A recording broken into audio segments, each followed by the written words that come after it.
وَاضْرِبْ لَهُمْ، اور بیان کیجئے ان کے لیے. خطاب ہے نبی صلی اللہ علیہ وسلم سے. آپ سے فرمایا جا رہا ہے کہ آپ ان اہل مکہ کو ایک واقعہ سنائیے، ایک مثال بیان کیجئے. اور اس کے لیے وَاضْرِب کا لفظ آیا. ضرب کہتے ہیں ایک چیز کو دوسری پر مارنا، اور ضربہ کے کئی معنی بیان ہوئے، جیسے سفر کرنے کے معنوں میں بھی، اسی طرح حقیقی معنوں میں بھی مارنے کے، اور یہاں پر بیان کرنے کے. کیا بیان کیجئے؟ مثلاً ایک مثال. مثال کا لفظ مثل سے ہے، مانند، یعنی ایک چیز جو دوسری کے مانند ہو، اسی کی طرح ہو. یعنی ایک بات کو اس طرح بیان کیجئے کہ اس سے دوسری بات کی وضاحت ہو سکے. اہل مکہ کے سامنے ایک واقعہ رکھیے جس سے انہیں ایک سمجھنے کی بات سمجھ آ سکے. وَاضْرِبْ لَهُمْ مَثَلًا، بیان کیجئے ان کے لیے ایک مثال. کس کی مثال؟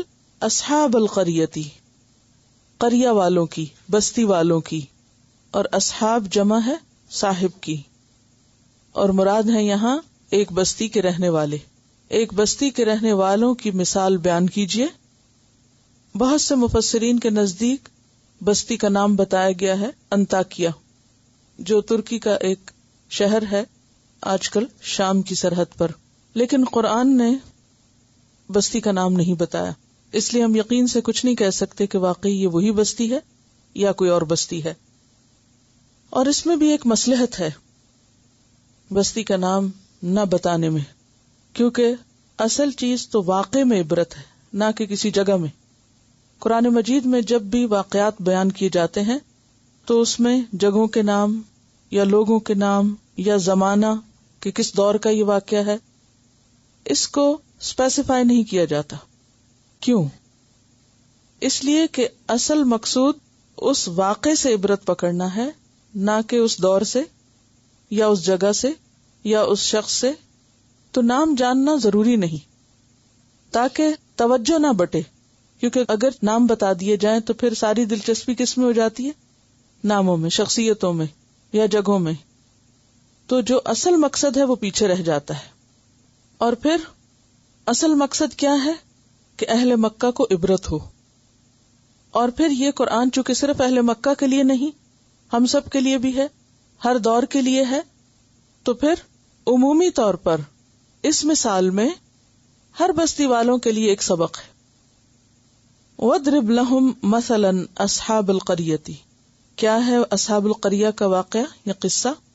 اذ جاءها المرسلون، جب آئے اس کے پاس کئی رسول. مرسلون جمع ہے مرسل کی. ایک ہوتا ہے مرسل اور ایک ہوتا ہے مرسل. کیا فرق ہے؟ مرسل بھیجنے والا اور مرسل جس کو بھیجا گیا. تو یہاں رسول مراد ہیں. جب آئے ان کے پاس کئی رسول یعنی جمع ہے، ان کی پھر تعداد متعین کر دی گئی کہ کتنے رسول آئے. اذ ارسلنا الیہم اثنین، جب بھیجے ہم نے ان کی طرف دو یعنی دو رسول. فکذبوہما، تو انہوں نے ان دونوں کو جھٹلا دیا. یعنی اصحاب القریہ نے دونوں رسولوں کا انکار کر دیا یا ان کی تعلیمات کو مان کر نہ دیا، جھوٹا ثابت کیا. فعززنا، تو ہم نے قوت بخشی، تائید کی، بثالث، ایک تیسرے کے ساتھ. عززنا کا لفظ جو ہے آپ پیچھے پڑھ چکے ہیں، عزیز اور عزت، عین زے اس کا روٹ ہے. عزت کا معنی قوت، غلبہ، قہر. تو عززنا، ہم نے قوت بخشی، بثالث، ایک تیسرے کے ساتھ، یعنی دو کی بجائے اب 3 پیغمبر ہو گئے بیک وقت. فقالو، تو انہوں نے کہا پیغمبروں نے، انا، بے شک ہم، الیکم، تمہاری طرف، یعنی اس بستی والوں کی طرف، مرسلون، بھیجے جانے والے ہیں، یعنی بھیجے گئے ہیں. تو اس سے یہ پتہ چلتا ہے کہ اللہ تعالیٰ نے انسانوں کی ہدایت کے لیے ہر دور میں اور ہر علاقے میں پیغمبر بھیجے. جیسا کہ ایک اور جگہ سے پتہ چلتا ہے، وَإِن مِّن أُمَّةٍ الا خلا فیہا نذیر، کوئی بستی ایسی نہیں کہ جہاں کوئی خبردار کرنے والا نہ آیا ہو۔ اور یہاں سے یہ بھی پتہ چلتا ہے کہ بعض بستیوں میں ایک سے زائد پیغمبر بھی بھیجے گئے، جیسے کہ اس مخصوص بستی کی طرف یہاں اشارہ ہے اور جس کی مثال بیان کی جا رہی ہے۔ قوم فرعون کی طرف اگرچہ موسیٰ علیہ السلام کو بھیجا گیا، لیکن انہوں نے کیا دعا کی؟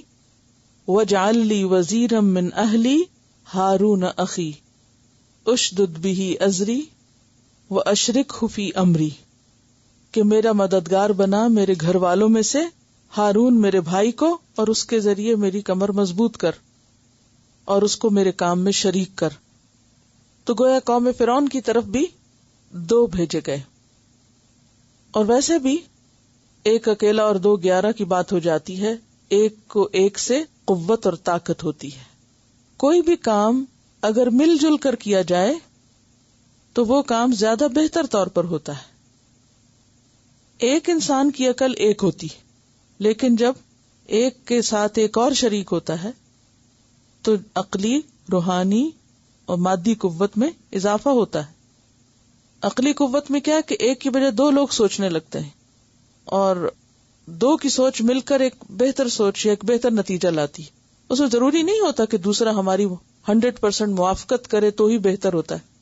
اگر کوئی مخالفت بھی کرے، مثلا اگر ہم ایک بات سوچ رہے ہیں اور دوسرا اس سے مختلف سوچ رہا ہے، تو اس میں بھی بڑی خیر ہوتی ہے۔ کیا خیر ہوتی؟ جی ہاں، اس میں اصلاح کی گنجائش ہوتی ہے، اور اس میں کسی بھی معاملے کے جو کمزور پہلو ہیں وہ بھی نکھر کے سامنے آ جاتے ہیں۔ لیکن اکثر لوگ اختلاف پسند نہیں کرتے، حالانکہ اختلاف جو ہے ضروری نہیں کہ وہ نقصان دہ ہو۔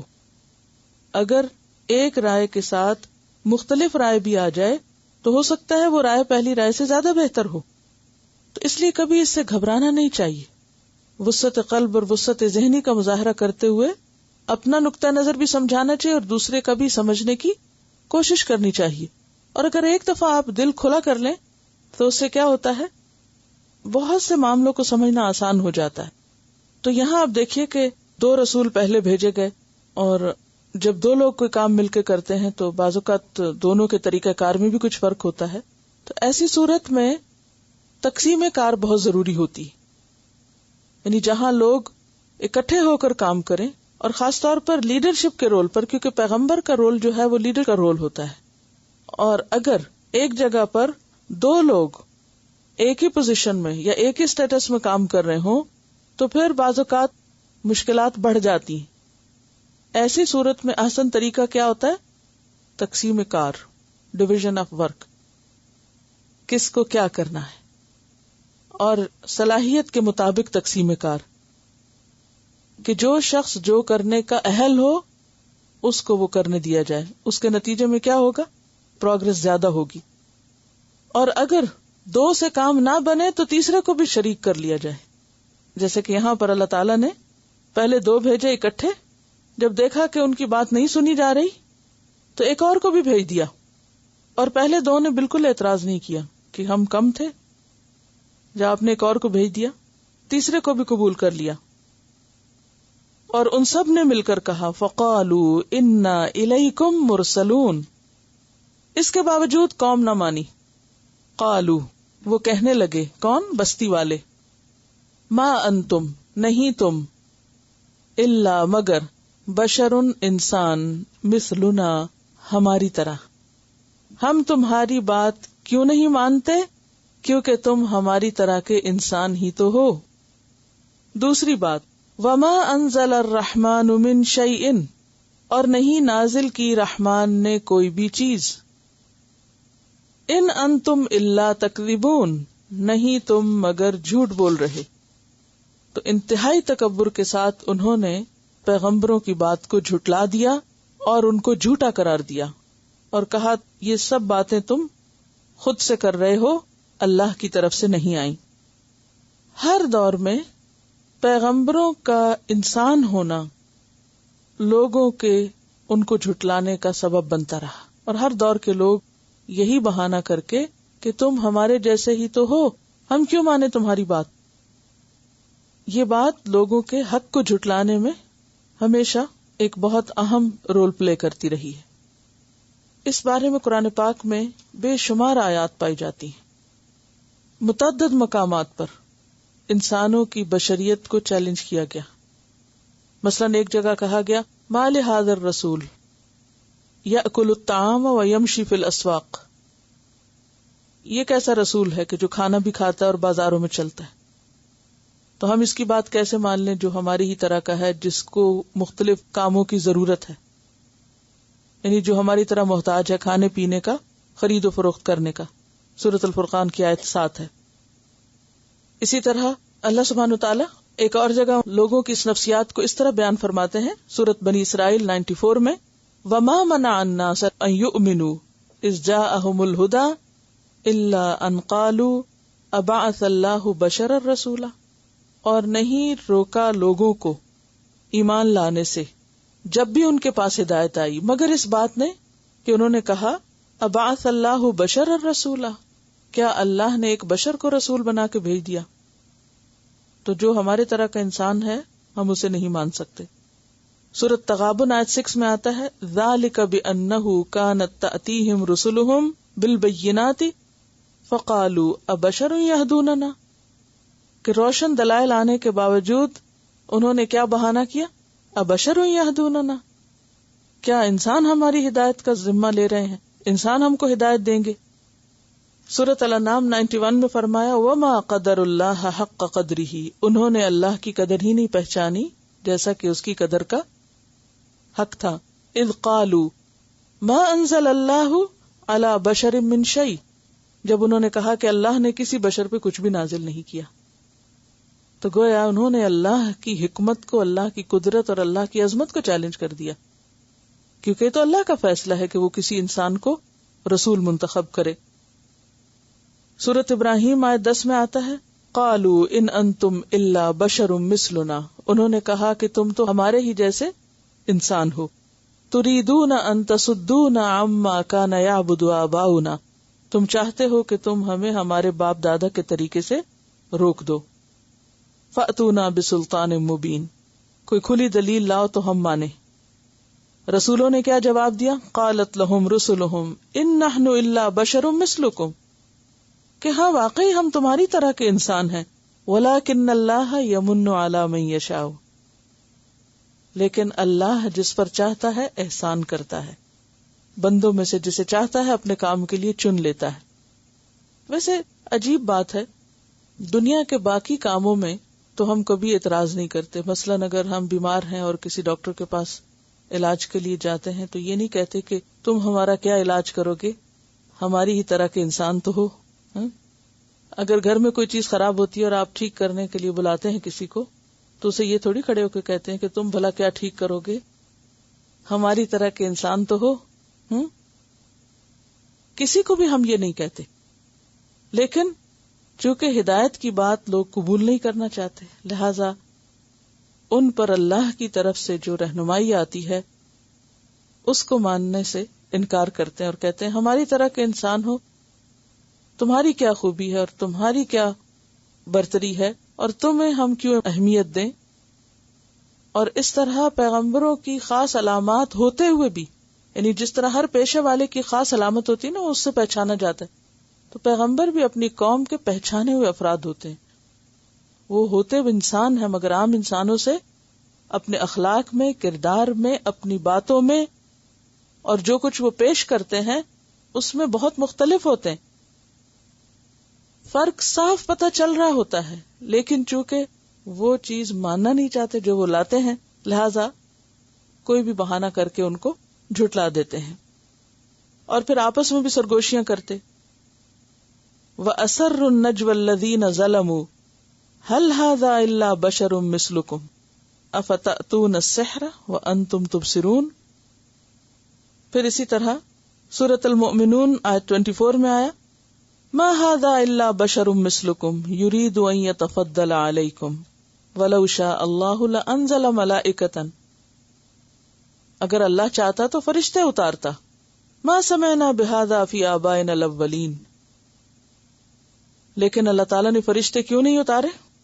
سورۃ الانبیاء آیت 7 میں فرمایا وما ارسلنا قبلک الا رجالا نوحی الیہم، ہم نے آپ سے پہلے بھی کبھی فرشتہ نہیں اتارے، انسانوں کو ہی نبی بنا کے بھیجا ہے۔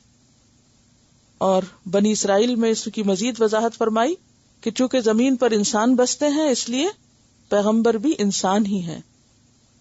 اگر زمین پہ فرشتے بستے ہوتے تو پھر فرشتوں میں سے پیغمبر سلیکٹ کیے جاتے۔ قل لو کان فی الارض ملائکۃ، کہہ دیجیے اگر زمین میں فرشتے رہتے بستے ہوتے، یمشون چلتے پھرتے ہوتے، مطمئنین اطمینان سے، لنزلنا علیہم من السماء ملک الرسولا، تو ہم بھی ان پر آسمان سے فرشتہ رسول بنا کے اتارتے۔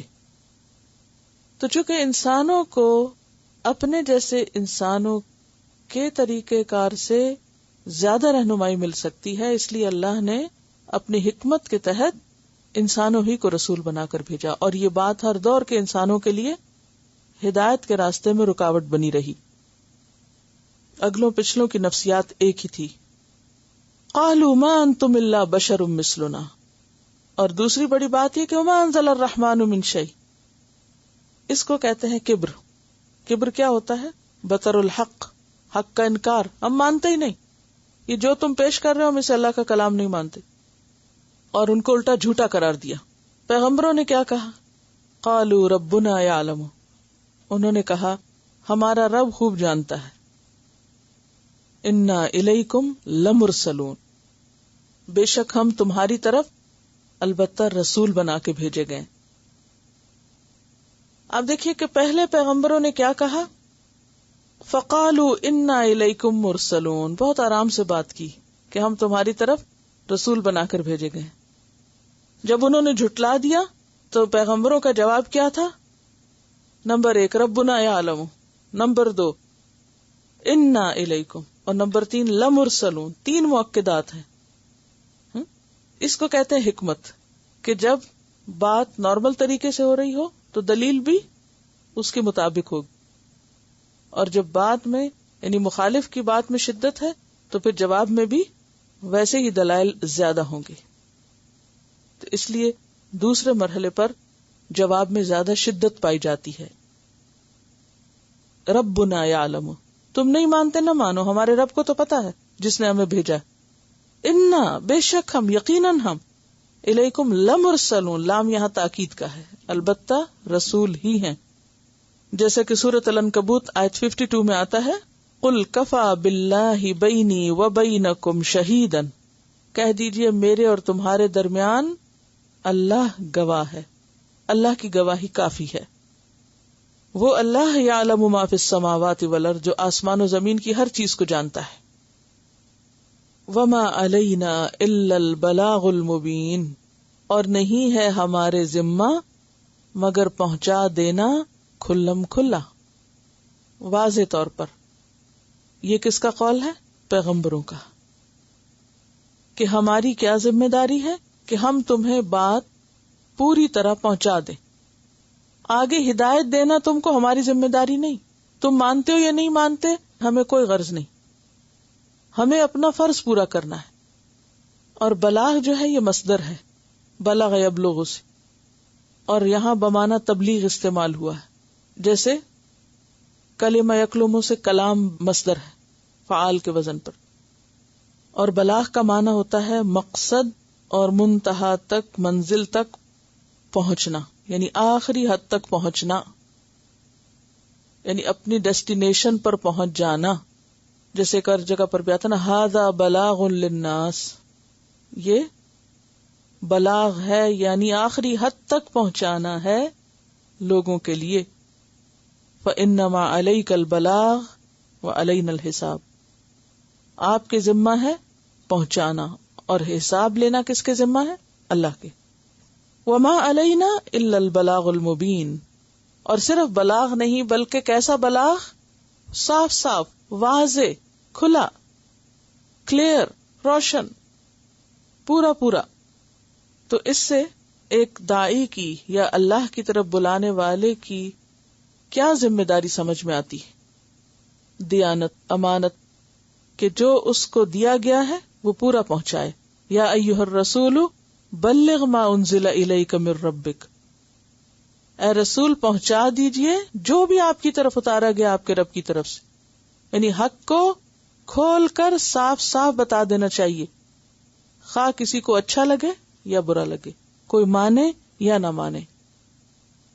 اور کیا بات پتہ چلتی، اور کیا ذمہ داری، یعنی واضح طور پہ پہنچانا جو دوسروں کو سمجھ بھی آ جائے. یعنی اللہ کی بات صاف طور پر واضح اور سمجھ میں آنے والی ہو جو دوسرے تک پہنچ جائے. اور پیغام پہنچانا رسولوں کی ذمہ داری، اور ہدایت دینا اللہ کی، اور ان کا حساب لینا بھی اللہ کی ذمہ داری. لوگوں کو پہنچانا تو ذمہ داری ہے، ان پر جبر کرنا، زبردستی کرنا یہ درست نہیں. بلاغ میں جو معنی پایا جاتا ہے وہ کیا ہے؟ آخری حد تک پورا جیسے پہنچانا چاہیے ویسے پہنچا دینا. یعنی حکمت سے کام لیتے ہوئے، وضاحت سے کام لیتے ہوئے، اپنی اٹ موسٹ اسٹرگل کے ساتھ پورا حق ادا کر دیا جائے، کمی بیشی کیے بغیر. قالو انہوں نے کہا، انا تطیرنا بکم، انا بے شک ہم، بستی والوں نے کہا کہ بے شک ہم، یقیناً ہم، تطیرنا منحوس سمجھتے ہیں، بکم تم کو. تطیر کا لفظ طیر سے نکلا ہے. طیر پرندے کو کہتے ہیں. پرندوں کے ذریعے اہل عرب فال نکالتے تھے اور پھر مخصوص قسم کے اڑان کو اپنے لیے منحوس سمجھتے، اور پھر طیر سے نحوست کا معنی آ گیا. طائر کا لفظ جو پرندے کے لیے آتا ہے پھر وہ کس لیے استعمال ہونے لگا؟ فال بد کے لیے، نحوست کے لیے. قالوا انا تطیرنا بکم، بستی والوں نے کہا کہ ہم تو تم کو منحوس سمجھتے ہیں. کیوں منحوس سمجھتے ہیں؟ کہ تمہارے آنے سے ہمارا چین لٹ گیا ہے، ہمارے بستی میں اختلاف ہو گیا ہے، ہمارے اندر، ہمارے لوگوں میں پھوٹ پڑ گئی. لئن لم تنتہوا، البتہ اگر تم باز نہ آئے، لنرجمنکم، البتہ ہم ضرور تم کو سنگسار کر دیں گے. لا لام تاکید ہے، اور نون مشدد جو ہے یہ بھی تاکید کے لیے ہے، اور رے جیم میم مادہ رجم کہتے ہیں پتھر مارنے کو، پتھر مار کر کسی کو ہلاک کر دینا. اب یہ شدید قسم کی دھمکی تھی. پہلے تو ویسے جھٹلایا، اس کے بعد جان کے پیچھے پڑ گئے. اگر تم اپنی اس تبلیغ سے باز نہ آئے تو ہم ضرور تم کو سنگسار کر دیں گے، پتھر مار مار کے ہلاک کر دیں گے.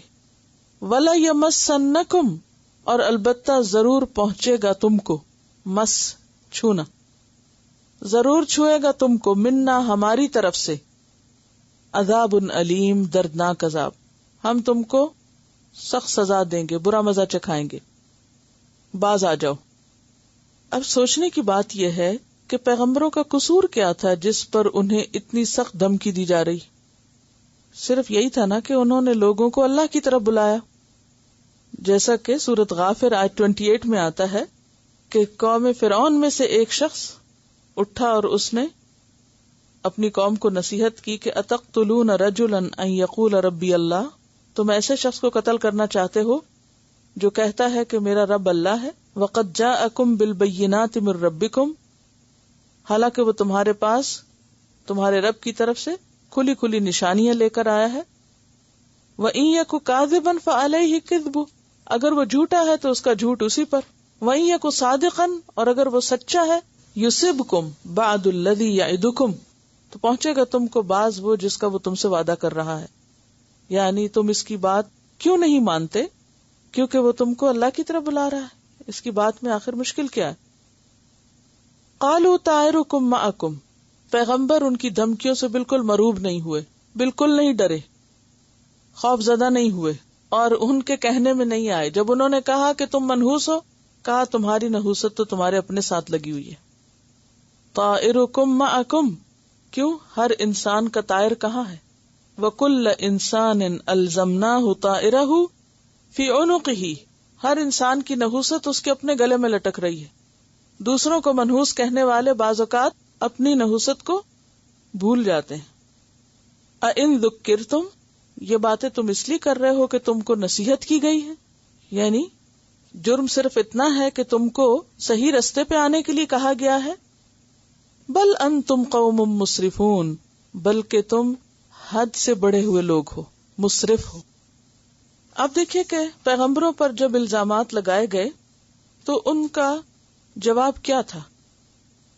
تردید ضرور کی انہوں نے دلائل کے ساتھ، لیکن بالکل کام اور کوائٹ، یعنی اس معنی میں کہ انہوں نے کوئی خوف کا مظاہرہ نہیں کیا، کوئی شور ہنگامہ نہیں کیا، رونا دھونا نہیں مچایا.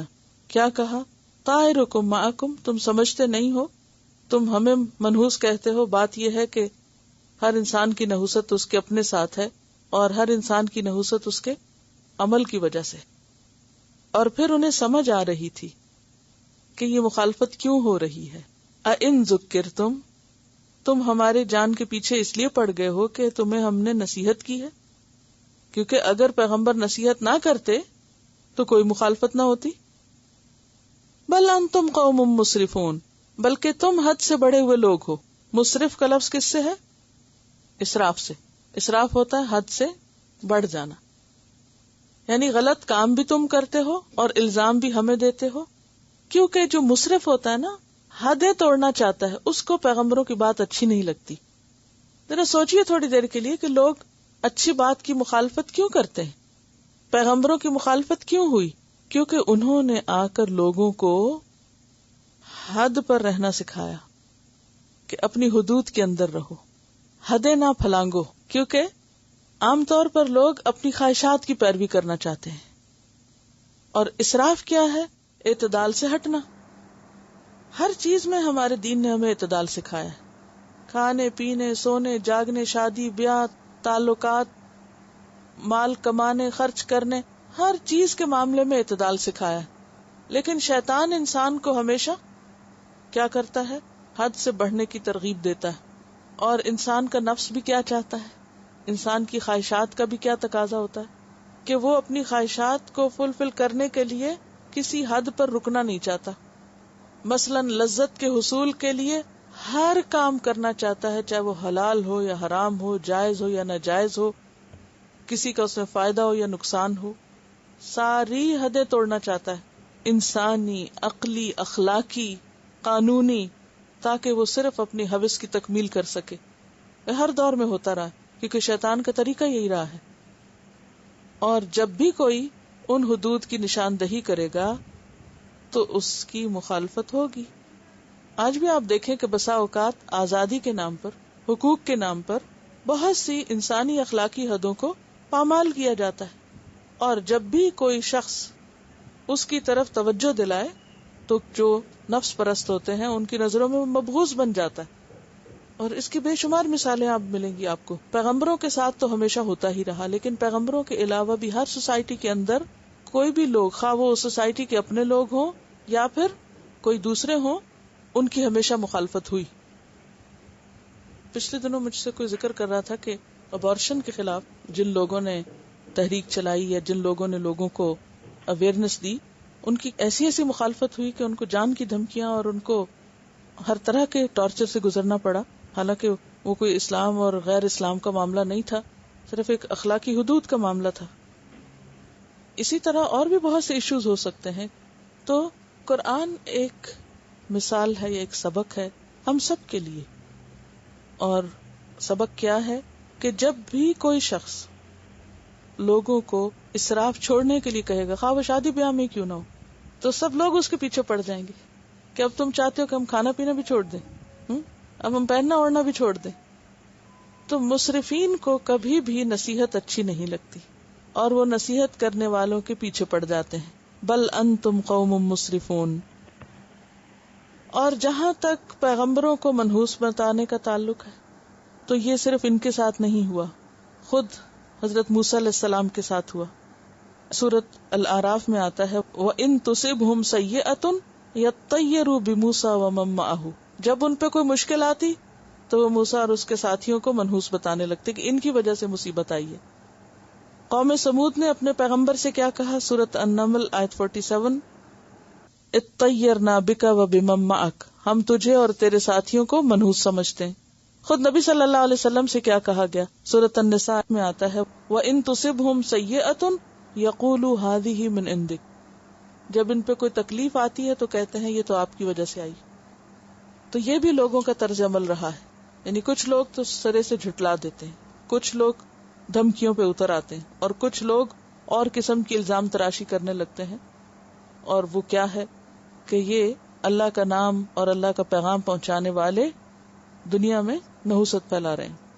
لیکن ایسی دھمکیوں اور ایسی باتوں اور ایسے الزامات سے انسان کو کبھی بھی دل چھوٹا نہیں کرنا چاہیے. کیوں؟ اس لیے کہ اگر اللہ کے رسول صلی اللہ علیہ وسلم پر یہ بات کہی جا سکتی ہے، موسیٰ علیہ السلام پہ کہی جا سکتی ہے، صالح علیہ السلام پہ کہی جا سکتی ہے، تو پھر پیغمبروں کے بعد عام انسانوں کو کیا نہیں کہا جا سکتا؟ تو ایسے میں ہر وہ شخص جو بڑے اجر کا متمنی ہے، اللہ کا پیغام پہنچا کر بڑا اجر پانے کا، اس کے لیے پھر مشکلات بھی بڑی ہیں. لیکن آپ دیکھیے کہ اب ہوتا کیا ہے، ان ساری دھمکیوں اور الزام تراشیوں کے جواب میں نتیجہ کیا آتا ہے؟ وَجَاءَ مِنْ أَقْصَى الْمَدِينَةِ رَجُلٌ، اب پیغمبر تو چونکہ شہر کی طرف بھیجے گئے جہاں پوری اکنامک ایکٹیویٹی تھی اور ہر طرح کی گہما گہمی، اور وہاں انہوں نے پیغام دیا اور ایک اختلافی ماحول پیدا ہو گیا اور کوئی ماننے کو تیار نہیں، ہر طرف لوگ بپھرے ہوئے ہیں، دھمکیاں دے رہے ہیں، باتیں کر رہے ہیں، الزام تراشی کر رہے ہیں. تو اتنے میں آپ دیکھیے کہ میسج شہر سے نکل کر شہر کے کناروں تک اور دور دراز کے علاقوں تک پہنچ گیا. کیونکہ عموماً ہوتا ہی ہے کہ جب مخالفت شروع ہوتی ہے تو پیغام تیزی سے پھیل جاتا ہے. وہ بات جو کسی کو نہیں پتا ہوتی اور جہاں تک نہیں پتا ہوتی، وہ اختلاف کے نتیجے میں اور مخالفت کے نتیجے میں دور دور تک پہنچ جاتی ہے. اب یہی ہوا کہ دور دور تک بات پھیل گئی کہ کچھ لوگ ہیں جو بستی میں آئے ہوئے ہیں اور لوگوں کو ایسی اور ایسی نصیحتیں کرتے ہیں، اور باقی لوگ ان کے ساتھ یہ معاملہ کر رہے ہیں. اب اتنے میں کیا ہوا؟ وَجَاءَ مِنْ أَقْصَى الْمَدِينَةِ رَجُلٌ يَسْعَىٰ، آ گیا ایک شخص شہر کے دور دراز علاقے سے. اقصا دور، مدینہ شہر وہی بستی، اس بستی کے دور پار علاقے سے، سبب سے ایک شخص آیا. یسعیٰ دوڑتا ہوا تیزی سے، جلدی جلدی. قالا کہنے لگا، یا قومی اے میری قوم، اتبعوا المرسلین، رسولوں کی بات مان لو. جن کے سامنے رسول ہیں، جن کے بیچ میں رسول ہیں، انہیں کچھ دکھائی نہیں دے رہا. اور ایک وہ شخص جو دور سے سیکنڈ ہینڈ بات سن کے آیا ہے کہ کیا کشمکش ہو رہی ہے شہر میں، وہ وہاں سے اٹھ کے آتا ہے اور کہتا ہے کہ ان کی بات مان لو. یعنی اللہ تعالی کہاں سے دفاع کا ذریعہ پیدا کر دیتے ہیں.